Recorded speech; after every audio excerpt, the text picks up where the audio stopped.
ಭಗವದ್ಗೀತಾ ಸಾಧನ ಮಾರ್ಗ ಮಾರ್ಗ 4 ಸ್ಮರಣಂ ಆತ್ಮಸಾಕ್ಷಾತ್ಕಾರದೆಡೆಗೆ ಭಾಗ 4 ಆತ್ಮೋನ್ನತಿಯೆಡೆಗಿನ ಪ್ರಯತ್ನದ ಸಾಧನ ಮಾರ್ಗದ 4ನೆಯ ಹಾದಿಯ ಪಯಣವನ್ನು ನಾವು ಮುಂದುವರಿಸೋಣ.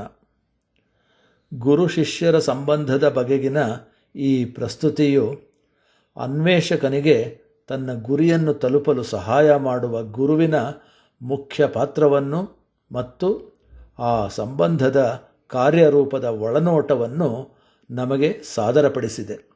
ನಮ್ಮ ಆಧ್ಯಾತ್ಮಿಕ ಪಯಣದ ಮಾರ್ಗದರ್ಶನಕ್ಕಾಗಿ ನಾವು ಸರ್ವೋತ್ಕೃಷ್ಟ ಗುರುಗಳಾದ ಶ್ರೀ ಶಂಕರಾಚಾರ್ಯರತ್ತ ಗಮನ ಹರಿಸೋಣ.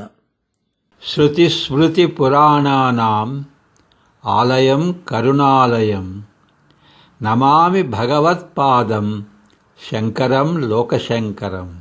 ಶ್ರುತಿ, ಸ್ಮೃತಿ ಮತ್ತು ಪುರಾಣ ಮುಂತಾದ ಪವಿತ್ರವಾದ ಕೃತಿಗಳ ಆಗರವಾದಂತಹ ಅಪಾರ ಕರುಣೆಯ ಆಲಯವಾದಂತಹ ಸಮಸ್ತ ಜಗತ್ತಿಗೆ ಶುಭಕಾರಕವಾದ ಒಳಿತನ್ನು ಯಶಸ್ಸನ್ನು ಬಯಸಿದಂತಹ ಮಹಾತ್ಮ ಶಂಕರರ ಭಗವತ್ಪಾದಗಳಿಗೆ ನಾನು ನಮಿಸುವೆನು.